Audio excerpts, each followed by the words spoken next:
श्री स्वामी समर्थ. अवधूत चिंतन श्री गुरुदेव दत्त. स्वागत आहे आपल्या सर्वांचं.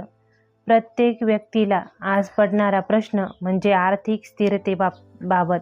कारण मध्यमवर्गीय बऱ्याचशा जणांना हा प्रश्न असतो की आर्थिक घडी बसवावी कशी. कारण जीवनात कोणतं संकट कधी येईल किंवा कोणता खर्च कधी वाढेल काहीही सांगता येत नाही. मुलांच्या शिक्षणाबाबत असेल, नोकरीच्या अस्थिरतेबाबतीत असेल, घरात येणाऱ्या अचानक आजारपणांबाबत असेल किंवा इतरही आणखी काही खर्च असतील जे अचानक येतात आणि आपली आर्थिक घडी विस्कळते. मग आर्थिक स्थिरतेसाठी आपण काय करू शकतो? तर स्वामी महाराजांची सेवा तर आपल्याला नित्यशः करायचीच आहे. त्याबरोबर आपल्याला आपल्या घरातल्या स्थिरतेसाठी आलेल्या आपल्या पैशाच्या रूपाची लक्ष्मी आपल्या घरात येते. तिच्या स्थिरतेसाठी आपल्याला काय करता येईल आणि काय उपाय करता येईल याबद्दल ह्या व्हिडिओमध्ये आपणा सर्वांना माहिती. तर व्हिडिओ शेवटपर्यंत नक्की बघा. आणि मी जे काही उपाय सांगते ते अनुभवाने सांगितलेले असतात, ते अनुभवसिद्ध असतात आणि उपायही असे असतात की कमी खर्चात आपल्याला ते उपाय करता येतील. ब्राह्मणाकडे, ज्योतिषाकडे कुणाकडेही जायची गरज नाही. आपण स्वतः आपल्या घराचा ओरा, आपल्या घरातली परिस्थिती, आपली लक्ष्मी स्थिर करू शकतो. त्यासाठी आपल्याला काही सेवा आणि उपाय नित्य करायचे असतात. सेवा तर रोजच्या रोज आपल्याला करायचीच आहे. महाराजांची नित्य सेवा 3 स्वामी चरित्राध्याय 11 माळी जप नित्यशः आपल्याला करायचा आहे. महाराजांजवळ सकाळ संध्याकाळ दीप प्रज्वलित करायचाच आहे आणि काही उपायही आपल्याला करायचे आहे. जीवनात येणाऱ्या अडचणी आपण बंद करू शकत नाही किंवा ते येणारच नाही असं नसतं. ते येतच राहणार, कारण तो जीवनाचा आपला एक भाग आहे.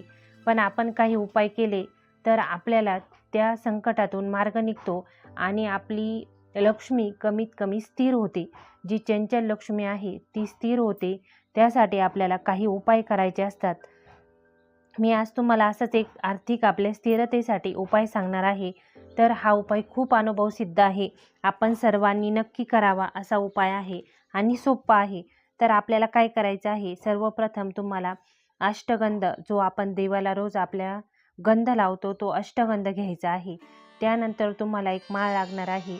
माळ कोणतीही घ्या, रुद्राक्षाची घ्या, तुळशीची माळ घ्या, स्फटिकाची असो, कमळगट्ट्याची असो, तुमच्याकडे जी अवेलेबल आहे ती माळ घ्यायची आहे.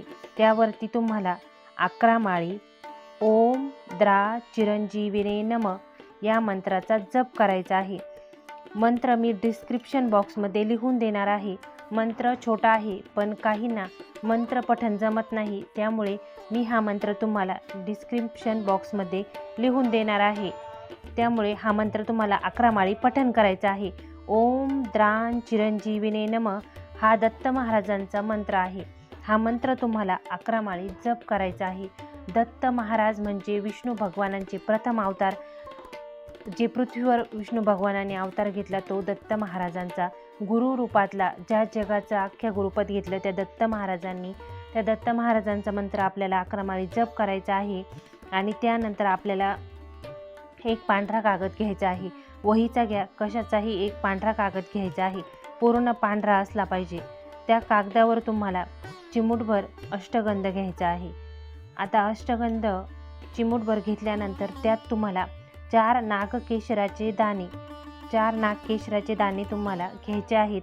नागकेशर तुम्हाला कोणत्याही आयुर्वेदिक दुकानात मिळेल किंवा स्वामी समर्थ महाराजांचे जे केंद्र आहेत, जिथे सर्व महाराजांचे दिंडोरी प्रणित मार्गाचे सर्व आयुर्वेदिक प्रॉडक्ट मिळतात, तिथेही तुम्हाला हे नागकेशर मिळून जाईल. नागकेशराचे तुम्हाला 4 दाणे घ्यायचे आहे. त्यानंतर गव्हाचे 4 दाणे घ्यायचे आहे. गहू प्रत्येकाच्या घरात असतो, त्यामुळे प्रत्येकाने त्याचे गहूचे 4 दाणे घ्यायचे आहे. त्यानंतर तुम्हाला यासाठी लागणार आहे सापाच्या कातीचा एक तुकडा लागणारच आहे. सापाच्या कातीचा तुकडा, तसा हा उपाय पूर्ण होणार नाही. त्यामुळे तुम्हाला काय करायचं आहे? सर्वप्रथम अष्टगंध घ्यायचा हातावर. 11 माळी ओम द्रा चिरंजीविने नमः या मंत्राचा जप करायचा. पांढरा चौकोनी कागद घ्यायचा, त्यात चिमूटभर किंवा चमचाभर अष्टगंध घ्यायचा. त्यात 4 नागकेशराचे दाणे घ्यायचे, 4 गव्हाचे दाणे घ्यायचे, एक सापाच्या कातीचा तुकडा घ्यायचा. हे सर्व साहित्य एकत्र घेऊन त्याची पुडी बांधायची. त्याला पिवळा दोरा बांधायचा आणि ती पुडी आपल्या कपाटात पैसे ठेवण्याच्या ठिकाणी ठेवायची आहे. पण ती ठेवायची कशी, तर तुम्हाला ती आधी अभिमंत्रित करायची आहे. कोणतीही वस्तू आपण वापरताना, उपाय करताना ती वस्तू आपल्याला अभिमंत्रित करून घ्यायची असते. आपल्या कुलदेवीचा मंत्र असेल, आपल्या इष्टदेवतेचा मंत्र असेल, जो मंत्र आपल्याला येतो त्या मंत्राचा आपल्याला त्या पुडीवर जाप करायचा आहे.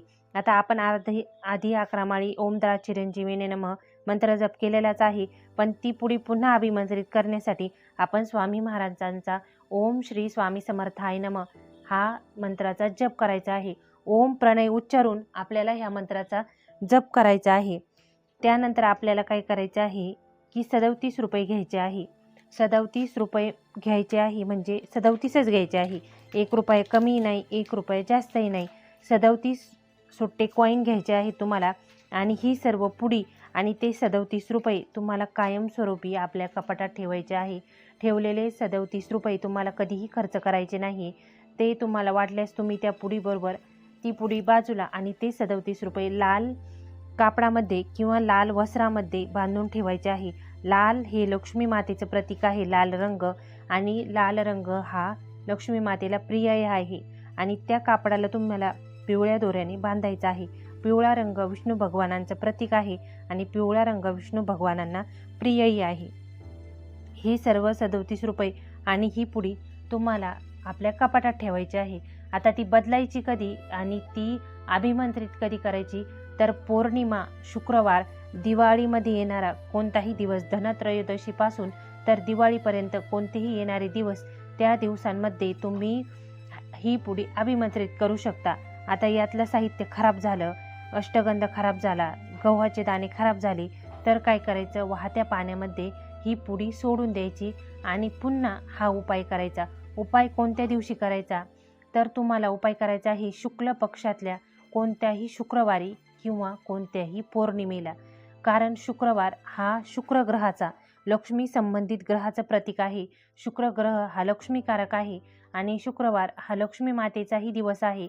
व्यंकटेश्वर लक्ष्मी माता यांचाही दिवस आहे. श्रीपाद प्रभू यांचाही दिवस आहे. त्यामुळे तुम्ही ही पुडी शुक्रवारी अभिमंत्रित करायची आहे आणि शुक्रवारी किंवा पौर्णिमेच्या दिवशी आपल्याला हा उपाय करायचा आहे. पौर्णिमेच्या दिवशी का, तर पूर्ण चंद्र या आपल्या कलेने या दिवशी प्रगट झालेला असतो. त्यामुळे त्याचे जे काही किरणं असतात ते पृथ्वीवर पडतात आणि त्या दिवशी तो दिवस अत्यंत शुभ असतो, पुण्यदायक असतो. उपाय केलेले 100% फलदायी होतात पौर्णिमेच्या दिवशी. म्हणून तुम्हाला हे उपाय पौर्णिमेला किंवा शुक्रवारी करायचे आहे. अगदी सोपा उपाय आहे, पण ह्या उपायाने आपल्याला आर्थिक परिस्थिती स्थिरता मिळते.